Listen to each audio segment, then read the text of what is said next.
ഇലക്ട്രിസിറ്റിയുടെ charge കൂട്ടണം എന്ന് പറഞ്ഞുള്ള മുറവിളി കൂട്ടിക്കൊണ്ടിരിക്കുകയാണ്. ചാർജ് കൂട്ടലിനെ പറ്റി പറയുന്നത് എന്തൊക്കെയാണെന്ന് നോക്കാം നമുക്ക്. 2024 ജൂലൈ 1 മുതൽ 2027 മെയ് 31 വരെ. അപ്പോൾ 24 ജൂലൈ മുതൽ എന്ന് പറയുമ്പോൾ റിട്രോസ്പെക്റ്റീവ് ഇഫക്റ്റിൽ വരും. ഇപ്പോൾ ഓഗസ്റ്റ് ആയല്ലോ 2024. അപ്പോൾ 2024 ജൂലൈ 1 മുതൽ 2027 മെയ് 31 വരേക്ക് 3 പ്രാവശ്യം ഇലക്ട്രിസിറ്റിയുടെ താരിഫ് കൂട്ടണം എന്നാണ് ആവശ്യപ്പെട്ടിരിക്കുന്നത്. 24-25 എത്ര പൈസ കൂട്ടണം? 34 പൈസ. അതായത് ഒരു യൂണിറ്റിനാണ് 34 പൈസ എന്ന് ഓർക്കണം. നമ്മൾ ആകെ ഉപയോഗിക്കുന്ന കൺസംഷന് മുഴുവനും കൂടി 34 പൈസ കൂട്ടിക്കൊടുത്താൽ പോരാ. ഉപയോഗിക്കുന്ന ഓരോ യൂണിറ്റിനും 34 പൈസ വീതം വർദ്ധിപ്പിച്ചു കൊടുക്കണം. അതാണ് ഡിമാൻഡ്. അപ്പോൾ 24-25 34 പൈസയാണ് ഒരു യൂണിറ്റ് വൈദ്യുതിക്ക് നാം അധികമായി കൊടുക്കേണ്ടി വരുന്നത്. അതായത് ഇപ്പോൾ ഓടിക്കൊണ്ടിരിക്കുന്ന വർഷത്തിൽ. 25-26 അത് 23.60 പൈസയായിട്ട് മാറുന്നു.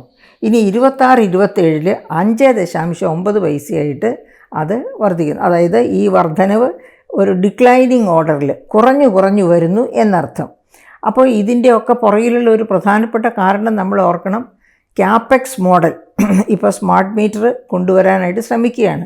അതായത് നമുക്ക് 0.5% GSDPയുടെ 0.5% അഡീഷണലായിട്ട് കടമെടുക്കാൻ കേന്ദ്രം കോവിഡ് കഴിഞ്ഞപ്പോൾ സമ്മതിച്ചു. അത് ഇലക്ട്രിസിറ്റി മേഖലയിൽ, വൈദ്യുതി മേഖലയിലെ പരിഷ്കരണങ്ങൾക്ക് വേണ്ടിയായിരുന്നു. ആ പരിഷ്കരണങ്ങളുടെ അവസാന ഭാഗമായിരുന്നു സംസ്ഥാനം മുഴുവനും സ്മാർട്ട് മീറ്റർ ഘടിപ്പിക്കുക എന്നുള്ളത്. എന്തിനാണ് സ്മാർട്ട് മീറ്റർ ഘടിപ്പിക്കുന്നത്? 20% മുതൽ 30% വരെ പ്രസരണ നഷ്ടമുണ്ട് വൈദ്യുതി രംഗത്ത് കേരളത്തിൽ. എല്ലാ സംസ്ഥാനങ്ങളിലും ഏറിയും കുറഞ്ഞുമുണ്ട്. കേരളത്തിൽ അത് വളരെ കൂടുതലാണ്. അപ്പോൾ അങ്ങനെ 20% മുതൽ 30% വരെയുള്ള പ്രസരണ നഷ്ടം പൂർണ്ണമായിട്ടും ഒഴിവാക്കാൻ പറ്റും സ്മാർട്ട് മീറ്റർ ഘടിപ്പിച്ചാൽ. അപ്പം 0.5% കൂടുതൽ കടമെടുക്കുക എന്ന് പറയുമ്പോൾ അതിൻ്റെ ഏറ്റവും പ്രധാനപ്പെട്ട അവസാനത്തെ ഐറ്റമായിരുന്നു ഈ സ്മാർട്ട് മീറ്റർ. അതിന് കേന്ദ്രം തന്നെ ഒരു ടോട്ടെക്സ് മോഡൽ, ടോട്ടൽ എക്സ്പെൻഡിച്ചർ മോഡൽ എന്ന് പറഞ്ഞിട്ട് ഒരു മെത്തേഡ് കൊണ്ടുവന്നു. അതിന് ഒരു ടോട്ടെക്സ് കമ്പനിയെയും ഏർപ്പെടുത്തിയിരുന്നു. പക്ഷേ ആ രീതിയിൽ ആ ടോട്ടെക്സ് കമ്പനിയിൽ നിന്ന് സ്മാർട്ട് മീറ്റർ അവർക്ക് ഈ സ്മാർട്ട് മീറ്ററിൻ്റെ സ്കീം കൊടുക്കാൻ താല്പര്യമില്ലെന്നും അത് സംസ്ഥാനം തനിയെ ചെയ്യുമെന്നും ഇവിടുത്തെ പൊതുമേഖലാ സ്ഥാപനങ്ങളുടെ ഒരു കൺസോർഷ്യം ഉണ്ടാക്കി അവർ തന്നെ വികസിപ്പിച്ചെടുക്കുന്ന സ്മാർട്ട് മീറ്റർ കേരളത്തിൽ ഉപയോഗിക്കുമെന്നും എന്നൊക്കെ പറഞ്ഞിട്ടാണ് അത് നിരസിച്ചിരുന്നത്. അപ്പോൾ അങ്ങനെ അതിൽ തട്ടി, ഈ സ്മാർട്ട് മീറ്ററിൽ തട്ടി നമുക്ക് കിട്ടേണ്ടിയിരുന്ന പണത്തിൻ്റെ ഒരു ഭാഗം നഷ്ടപ്പെട്ടു. ആ സ്മാർട്ട് മീറ്റർ ഘടിപ്പിക്കുന്നതിന് ആവശ്യമായ ഭാഗം 1300 കോടിയോളം വരുന്ന ഭാഗം നഷ്ടപ്പെട്ടു. ബാക്കി മാത്രമാണ് അവസാനമായും കിട്ടിയിരുന്നത്. അപ്പോൾ അങ്ങനെ ക്യാപെക്സ് മോഡൽ, അതായത് ക്യാപിറ്റൽ എക്സ്പെൻഡിച്ചർ, ഗവൺമെൻറ് തന്നെ പണം മുടക്കി ടെൻഡർ വിളിച്ച് ഇതിനുള്ള പണികൾ ചെയ്യുന്നതിനുള്ള ഒരു ക്യാപെക്സ് മോഡൽ കൊണ്ടുവന്നു. അപ്പോൾ ഈ ക്യാപെക്സ് മോഡൽ സ്മാർട്ട് മീറ്റർ കൊണ്ടുവരുന്നതിനും അത് ഘടിപ്പിക്കുന്നതിനും ഒക്കെ വേണ്ടി വരുന്ന ചെലവുകൾ ഒക്കെ കൂടി കഴിയുമ്പോഴാണ് ഈ പറയപ്പെട്ട അഡീഷണൽ യൂണിറ്റിന് 34 പൈസ എന്നൊക്കെ ഉള്ള രീതിയിൽ അടുത്ത 3 വർഷത്തേക്ക് പ്രത്യേകമായിട്ടുള്ള വില വർധനവ് ഇലക്ട്രിസിറ്റി രംഗത്ത് അങ്ങനെയൊരു നിർദ്ദേശം മുൻപോട്ട് വച്ചിരിക്കുകയാണ്. ആ നിർദ്ദേശത്തിൽ തീരുമാനമായിട്ടില്ല. പക്ഷേ തീരുമാനമാകുമ്പോൾ തീർച്ചയായിട്ടും ഈ നിരക്ക് വർധനവ് നാം അനുഭവിക്കേണ്ടി വരും. കാരണം ഈ ക്യാപെക്സ് മോഡലിൽ ഇപ്പോൾ ഇത് നടപ്പാക്കാൻ പോവുകയാണ് എന്നുള്ള കാരണം കൊണ്ട് തന്നെ. പക്ഷേ വന്നുകൊള്ളട്ടെ, ഇത്രയും യൂണിറ്റ് നമ്മൾ കൊടുക്കേണ്ടി വന്നാൽ പോലും ഭാവിയിൽ ഇലക്ട്രിസിറ്റി നഷ്ടം, പ്രസരണ നഷ്ടം എന്ന് പറയുമ്പോൾ അത് കേരളം ഒരുപാട് മരങ്ങളൊക്കെ തിങ്ങി നിറഞ്ഞു നിൽക്കുന്ന സ്ഥലമായതുകൊണ്ടാണ് ഈ പ്രസരണ നഷ്ടം ഉണ്ടാകുന്നത് എന്നൊക്കെ നമുക്ക് വേണമെങ്കിൽ വ്യാഖ്യാനിക്കാം. പക്ഷേ അത് മാത്രമല്ല, അതിനേക്കാളൊക്കെ വളരെ പ്രധാനമായിട്ട് തെഫ്റ്റ് നടക്കുന്നുണ്ട്. ഇലക്ട്രിസിറ്റി ബോർഡിലെ ഉദ്യോഗസ്ഥർ അറിഞ്ഞും അറിയാതെയും, അതായത് ഒരു വെറും ഇലക്ട്രീഷ്യൻ വിചാരിച്ചാൽ മതി മീറ്ററിൽ എന്തെങ്കിലുമൊക്കെ കൈക്രിയകൾ കാണിച്ച് ഇലക്ട്രിസിറ്റി മോഷണം നടത്താൻ. അങ്ങനെ ധാരാളമായിട്ട് ഇലക്ട്രിസിറ്റി മോഷണം കേരളത്തിൽ നടക്കുന്നുണ്ട്. പക്ഷേ ഈ സ്മാർട്ട് മീറ്റർ വന്നു കഴിഞ്ഞാൽ ഇലക്ട്രിസിറ്റി തെഫ്റ്റ് അസാധ്യമായി തീരും എന്നുള്ളത് കൊണ്ട് ദീർഘകാലം നമുക്കത് സഹായകരമാകും. അതുകൊണ്ട് സ്മാർട്ട് മീറ്റർ വരട്ടെ. അതിനുവേണ്ടി 2-3 വർഷം ഇത്തിരി കൂടി, ഇപ്പോൾ തന്നെ കേരളമാണ് ഇന്ത്യയിൽ ഏറ്റവും കൂടുതൽ ഇലക്ട്രിസിറ്റി താരിഫ് കൊടുത്തുകൊണ്ടിരിക്കുന്ന സംസ്ഥാനം. അപ്പോൾ ആ നിലയ്ക്ക് ഇനി ഇത്തിരി കൂടി കൂടിയാൽ തന്നെയും ഇത് പെർഫെക്റ്റ് സിസ്റ്റമായിട്ട് മാറുമെന്നുണ്ടെങ്കിൽ നമുക്ക് ഭാവിയിൽ ആശ്വസിക്കാം എന്ന് തന്നെ വേണം കരുതാനായിട്ട്. അപ്പോൾ ഇപ്പോൾ റേറ്റ് കൂട്ടുന്നതിനെ പറ്റിയുള്ള നിർദ്ദേശം വന്ന കൂട്ടത്തിൽ തന്നെ വേറെ ചില നിർദ്ദേശങ്ങൾ കൂടി വന്നിട്ടുണ്ട്. അത് സ്വാഗതാർഹമാണ് ഒരു വലിയ പരിധി വരെ. എന്തുകൊണ്ട് സ്വാഗതാർഹമാണ്? അതായത് ചെറുകിട വ്യവസായികൾക്ക്, വ്യാപാരി വ്യവസായികൾക്ക് പകൽ നിരക്കിൽ 10% ഇളവ്. അപ്പോൾ അങ്ങനെയാകുമ്പോൾ പകൽ നിരക്കിൽ 10% ഇളവ് എന്ന് വരുമ്പോൾ നമുക്കൊരു കാര്യമുണ്ട്. എന്തുകൊണ്ടാണ് പകൽ 10% ഇളവ് എന്ന് പറയുന്നത്? കാരണം പകൽ കേരളത്തിൽ ആവശ്യത്തിലധികം ഇലക്ട്രിസിറ്റി പകൽ ഉപയോഗത്തിന് ഉണ്ട്. രാത്രിയിലാണ് പീക്ക് കൺസംഷൻ വരുന്നത്. അങ്ങനെ പീക്ക് കൺസംഷൻ വരുമ്പോഴാണ് നമുക്ക് ഇലക്ട്രിസിറ്റിയുടെ ഷോർട്ടേജ് വരുന്നത്. അപ്പോൾ എന്താ നമുക്ക് ചെയ്യാവുന്നത്? ഈ വ്യാപാരി വ്യവസായികൾക്കൊക്കെ ഇതുമായിട്ട് സഹകരിക്കാം, ഈ നിരക്ക് വർധനവുമായിട്ട് സഹകരിക്കാം. എങ്ങനെ?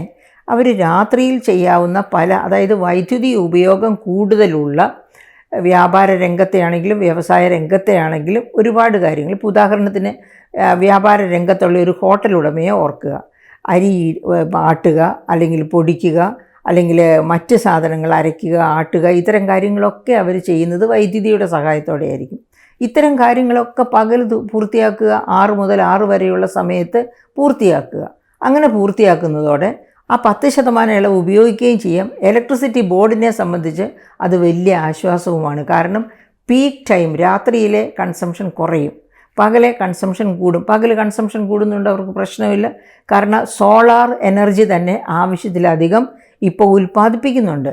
പക്ഷേ സോളാർ എനർജി വേണ്ട രീതിയിൽ രാത്രിയിലേക്ക് സ്റ്റോർ ചെയ്യാനുള്ള സംവിധാനം വേണ്ടത്ര വികസിച്ചിട്ടില്ല എന്നതാണ് ഇലക്ട്രിസിറ്റി ബോർഡിൻ്റെ പ്രശ്നം. അപ്പോൾ അതിനുള്ള സ്റ്റോറേജ് സമ്പ്രദായമൊക്കെ നന്നായിട്ട് വികസിപ്പിച്ചു വരുന്നത് വരെയെങ്കിലും പകൽ ഉപഭോഗം കൂടുകയും രാത്രിയിൽ ഉപഭോഗം കുറയുകയും ചെയ്യുകയാണെങ്കിൽ ആകെപ്പാടെ വൈദ്യുതി മേഖലയിൽ ആശ്വാസം ഉണ്ടാകും. അപ്പോൾ അതുകൊണ്ടാണ് ഞാൻ പറഞ്ഞത് വ്യാപാരി വ്യവസായ മേഖലകളിലൊക്കെ ഉള്ളവർ, അതുപോലെ തന്നെ വ്യാപാര വ്യവസായ മേഖലയിൽ തന്നെയുള്ളതാണ്. ഇപ്പം നമുക്ക് ഇലക്ട്രിക് വണ്ടി ചാർജ് ചെയ്യണം, അതുമല്ലെങ്കിൽ മറ്റ് ഒരുപാട് സാധനങ്ങൾ, നമ്മുടെ മൊബൈൽ ഫോൺ തൊട്ട് എന്തും ചാർജ് ചെയ്യാനായിട്ട് പുറത്ത് ചാർജറിലേക്ക് പോയി ഉപയോഗിക്കുന്നവർക്കോ അല്ലെങ്കിൽ വീട്ടിൽ ഉപയോഗിക്കുന്നവർക്കോ ആർക്ക് തന്നെയാണെങ്കിലും വ്യാപാരശാലകളിലും വ്യവസായശാലകളിലും ഒക്കെ അത് പകലാക്കാം.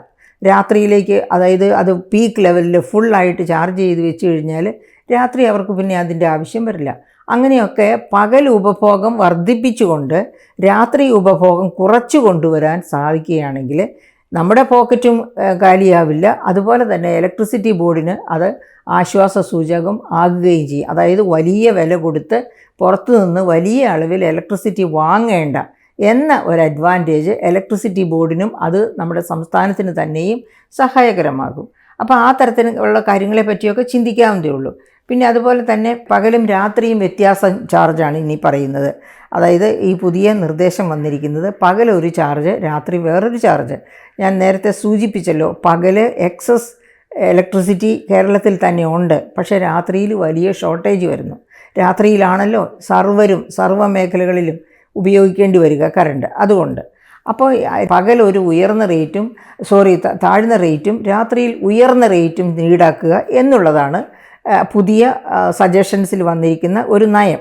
അതായത് വീടുകൾ മാസം 250 യൂണിറ്റ് ഉപഭോഗമുള്ള വീടുകൾ, അങ്ങനെയുള്ളവയുടെ നിരക്കുകൾ താഴെ പറയുന്നത് പോലെയാണ് വരാൻ പോകുന്നത്. അതായത് 250 യൂണിറ്റ് അല്ലെങ്കിൽ അതിൻ്റെ തൊട്ട് മുകളിൽ ഒക്കെ ഉള്ളവർക്ക് വരുന്ന ഉപഭോഗം എങ്ങനെയാണത്? രാവിലെ 6 മുതൽ വൈകുന്നേരം 6 വരെ 10% ഇളവ്. അതുകൊണ്ടാണ് പറഞ്ഞത് വ്യാപാരി വ്യവസായികൾക്കും ഉണ്ട് ഈ 10% ഇളവ്. അപ്പം വ്യാപാരി വ്യവസായികളും ഹൗസ് ഹോൾഡ്സും എന്ത് ചെയ്യണം? ഇലക്ട്രിസിറ്റി ഉപയോഗിച്ചുള്ള എല്ലാവിധ ഏർപ്പാടുകളും പകൽ ചെയ്യണം. മൈക്രോവേവ് ഒരു പക്ഷേ അത്യാവശ്യമായിട്ട് രാത്രിയിൽ ഉപയോഗിക്കേണ്ട വന്നേക്കാം, ഒരു പക്ഷേ ഡിന്നറിൻ്റെ ഒക്കെ സമയത്ത്. അങ്ങനെയാണെങ്കിൽ അത് മാത്രം മാറ്റി വെച്ചിട്ട് ബാക്കി മൈക്രോവേവിൻ്റെ ഉപയോഗം തൊട്ട് വൈദ്യുതിയുടെ എല്ലാ തരത്തിലുള്ള വൈദ്യുതി ഉപയോഗത്തിൻ്റെ എല്ലാ മേഖലകളും, ആട്ടൽ, പൊടിക്കൽ, ഇടിക്കൽ എന്ന് വേണ്ട എല്ലാ കാര്യങ്ങളും പകൽ തന്നെ കുടുംബങ്ങളും സഹകരിക്കുക. അതായത് ഇലക്ട്രിസിറ്റി ബോർഡിനോട് കുടുംബങ്ങൾക്ക് സഹകരിക്കാം, വ്യാപാരി വ്യവസായികൾക്ക് സഹകരിക്കാം.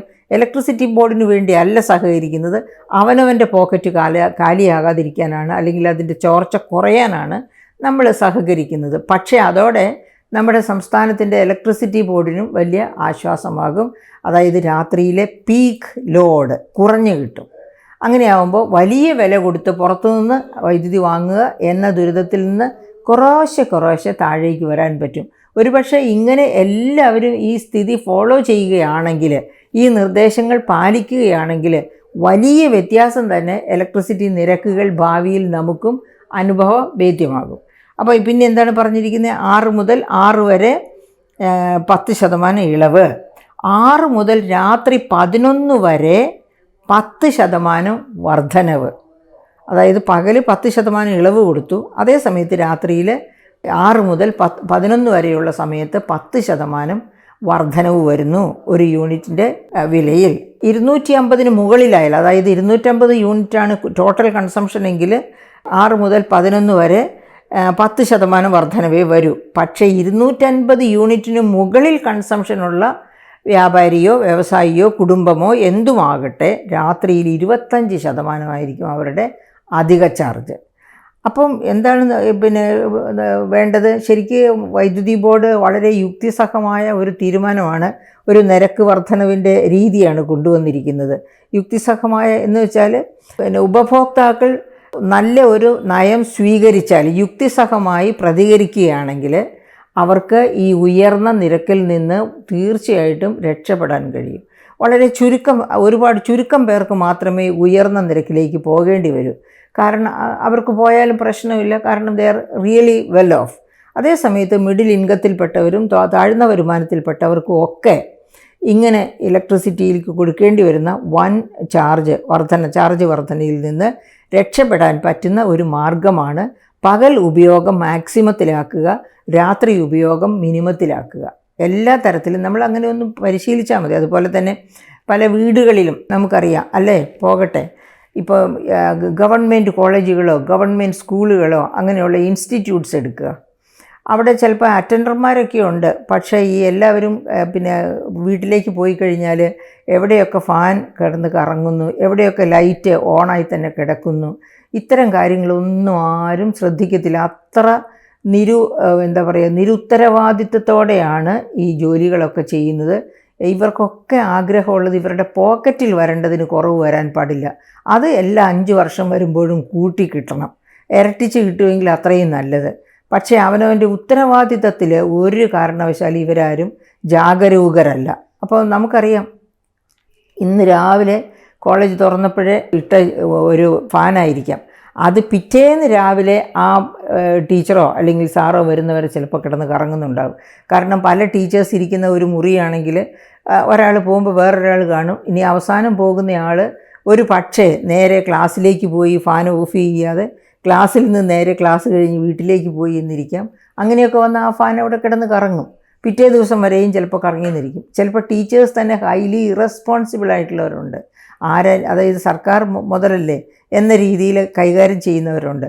അപ്പോൾ അവരാരും ഓർക്കുന്നില്ല വെള്ളം വേസ്റ്റാക്കുന്നത്, വൈദ്യുതി വേസ്റ്റാക്കുന്നത് ഒക്കെ ദേശീയ വേസ്റ്റാണ് എന്ന് ഇവരാരും മനസ്സിലാക്കുന്നില്ല.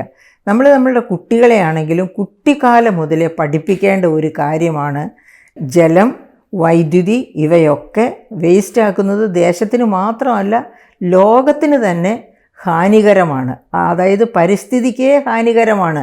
അതായത് ഈ വൈദ്യുതി, അതായത് പുനരുൽപാദന യോഗ്യമല്ലാത്ത സോഴ്സസിൽ നിന്നുണ്ടാക്കുന്ന വൈദ്യുതി എന്ന് പറയുന്നതൊക്കെ നമ്മുടെ താപനില വർദ്ധിപ്പിക്കുന്നതാണ്. ഉദാഹരണം, കോൾ ബേസ്ഡ് ആയിട്ടുള്ള ഇലക്ട്രിസിറ്റി ജനറേഷൻ, അത് താപനില വർദ്ധിപ്പിക്കുന്നതാണ് വലിയ തോതിൽ.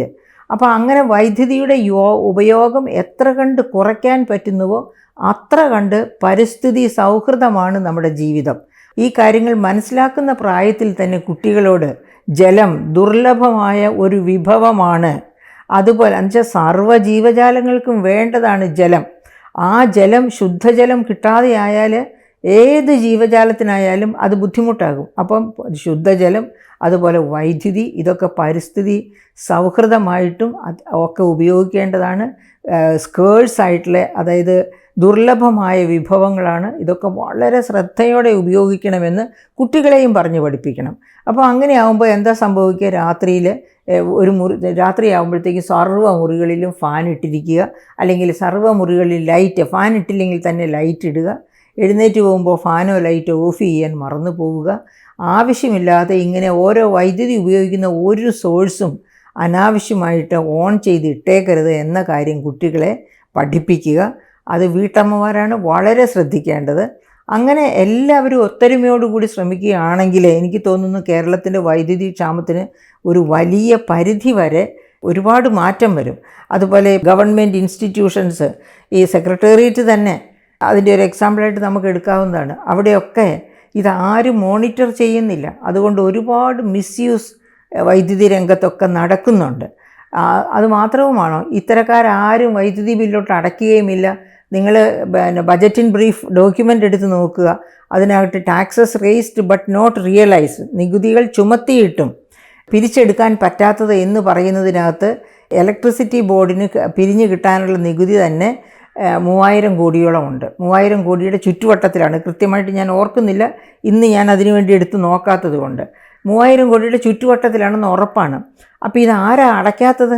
ഞാനോ നിങ്ങളോ വൈദ്യുതി ബില്ല് അടച്ചില്ലെങ്കിൽ നമ്മുടെ ഫ്യൂസ് ഊരിക്കൊണ്ട് പോകും, പിന്നെ നമുക്ക് പ്രകാശം കാണാൻ ഒക്കില്ല.